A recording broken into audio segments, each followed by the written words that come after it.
All right, this is your host, Johnny Highlander, and I know it's been a little while since I posted a video, but that's not my problem because I've been busy with life. But like for everybody out here who's depending on my content, then like I'm not worried, dude, because I have been posting content and I'm gonna continue to post new content. And if you're there to hear the content, I'm not worried for a second, dude, because like I know you'll be there to hear the new content, and I've got new content for you all. So hey, I just want to say I'm super excited for All In. I am the max excited for All In. Whoa, dude! And hey, like SummerSlam just went past, dude, and SummerSlam was great, dude. Seth Rollins won the Intercontinental Championship back, and to a much lesser degree, Roman Reigns won the championship from Brock Lesnar. And I am happy that Brock Lesnar lost the championship to Roman Reigns. Even though it's to Roman Reigns, at least the championship is going to be back on WWE television. And that's what I'm happy about. I'm happy to see the championship back on WWE television. But hey, you guys are not going to hear about that much from me. You're going to hear about that just in the preamble, because what I'm here today to discuss is about the top 10 superstars who have lost fame by joining the WWE roster. And I've got a list right now, top 10 list for you. So I'm going to get started right away. And immediately at the number 10 spot in the top 10 list is Sin Cara. Sin Cara came from CMLL, from AAA, and he was a well-known name in Mexico. And once he came to the WWE, he couldn't compete with style, and he showed them exactly what type of wrestler he was, a type of person who couldn't change his style for the wrestling that wanted to be shown at the WWE. So he broke a finger, and he gave up. And another person has taken his reins as Sin Cara, and we've all appreciated it thus far. So thank you, Sin Cara, for going back to CMLL, because we don't need to see you anymore. Already WWE has replaced you. So now, moving on to number 9, we're going to go to Hideo Itami. Hideo Itami, formerly known as Kenta, was just the top dog in NJPW before he came to WWE. But since he's come to WWE, he has fallen off. And he competed against Bobby Roode for the NXT Championship. And those were honestly some great matches. But since he's left NXT, he's come to the main roster, and he hasn't competed in the main event scene, and he's been pretty much confined to 205 Live. So if you're confined to 205 Live, well, that's pretty much not a success for you. So we're going to count Hideo Itami as someone who lost fame when they came to the WWE. So the next person, number 8, who's come to lost fame once they came to WWE, is Austin Aries. Now, Austin Aries competed against Neville for the Cruiserweight Championship for several months, but once Austin Aries saw that he wasn't going to be pushed more than he thought he was, he left.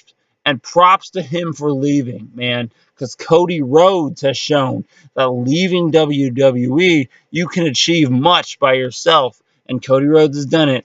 All In's coming up in 2 days, and I could not be more excited about All In.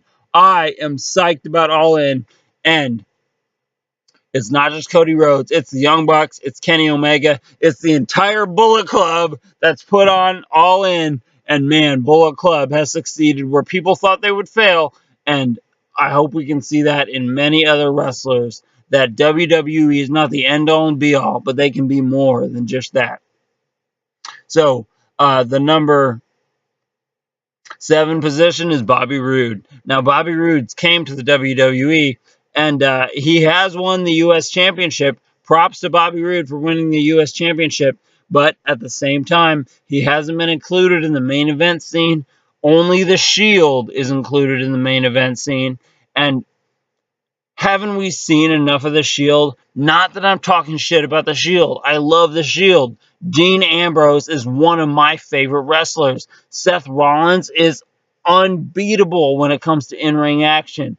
But at the same time, They're both held back by Roman Reigns. And I don't even want to be the one who says it honestly, but I will be the one who says it honestly because I'll tell you right now, I fear nothing. But, okay, so now we're going to move on to number 7. Number 7, Luke Gallows. Now, when Luke Gallows was in New Japan Pro Wrestling, he was part of one of the top tag teams in the scene. But he fell off since he's come back to WWE. And now he's barely included in the card. But thanks, y'all, because you don't see the potential in Luke Gallows. Thanks for nothing. So, after Luke Gallows, man, we're going to come to Carl Anderson. Now, Carl Anderson was once the leader of the Bullet Club. Carl Anderson is definitely one of my favorite wrestlers. If you haven't seen him wrestle, then you've been missing out. But Luke Gallows was brought in by Carl Anderson, the Two Good Brothers. But the way they're treated in WWE is just shameful. Literally just shameful. So we're going to move on from Luke Gallows to Finn Balor. Finn Balor, the original leader of the Bullet Club, and what have they done with him in WWE? Literally, they've made him look like a jobber. They made him look like a jobber, like a person who can't hang in the ring. And what a disappointment for Finn Balor. Like, my heart is hurt because literally Finn Balor is one of the best wrestlers in the world. And the PWI list of top 10 wrestlers just came out. And you know who came out on top? Kenny Omega. And where the fuck is Finn Balor when it comes to the top 10 wrestlers in the world? Not in the list. Disappointing. So we're going to move on from Finn Balor to Shinsuke Nakamura. Shinsuke Nakamura, disappointing again. Again, disappointing to see the situation that Shinsuke Nakamura is in. Now, I'm not going to talk shit about Shinsuke Nakamura lest I catch a fucking Kinshasa in the face, dude. And I'm not trying to feel that. But at the same time, I'm disappointed with the way Shinsuke Nakamura has been treated because he feuded with AJ Styles for the WWE Championship, and he came up short. Thank you, AJ Styles, because we all know you're one of the best wrestlers in the world, but couldn't you put over Shinsuke Nakamura? Apparently, fucking not. I'm letting you know how it is, dude. So, moving on from Shinsuke Nakamura, in the number 2 position, AJ Styles, the guy who beat Shinsuke Nakamura. We all know he's one of the greatest wrestlers of all time, and he continues to be one of the greatest wrestlers of all time. Props to AJ Styles for not giving up and showing us how it's done, because literally in the WWE, there would be nothing if there wasn't AJ Styles. Seth Rollins, yes. Seth Rollins I will include. But when it comes to prime wrestling technique, AJ Styles shows how it's done. And if there wasn't Seth Rollins, there would be nobody to compete with him on the main roster in WWE. Not a single person. Literally, not a single person could compete with AJ Styles if it wasn't for Seth Rollins. So props to the both of them. Props to both of those men because they showed how it's done.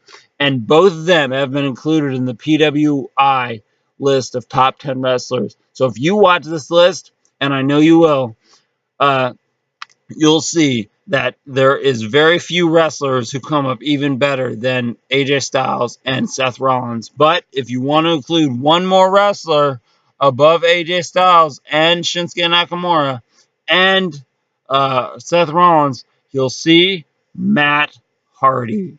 Now watch my channel and you will see that I'm a big fan of Matt Hardy. And I think Matt Hardy should be the next person to win the Universal Championship. Throw him in the picture with Roman Reigns. Throw him in the picture with Braun Strowman. And Matt Hardy will hang. If he puts down the twist of fate on Roman Reigns or Braun Strowman, he's going to come out with the win. And Matt Hardy will be the new Universal Champion. Now, I'm a person personally who wants to see Matt Hardy as Universal Champion. And if I don't see that, I'm going to be very, very, very disappointed. Now, I'm happy to see that his brother, Jeff Hardy, is in a nice feud with Randy Orton, and that feud is going to be culminating there at Hell in a Cell. And I can't wait to see the match between Jeff Hardy and Randy Orton, because Jeff Hardy is literally my favorite wrestler of all time. But you all know that Jeff Hardy and Matt Hardy have been a tag team since day one. And if Jeff Hardy is my favorite wrestler, then Matt Hardy is my second favorite wrestler. And he's started to eclipse Jeff Hardy and has become my favorite wrestler. I love Matt Hardy. And if you guys don't appreciate Matt Hardy, then I feel like you guys are fake wrestling fans. But I know that's not true. I love you guys all, and I know that you all love wrestling. So Matt Hardy for the Universal Championship. Take out Roman Reigns. Win the Universal Championship. Matt Hardy, you deserve that. All right, that's all for now, guys. Hey, I've been your host, Johnny Highlander. Talk to you guys tomorrow. It's been a good night.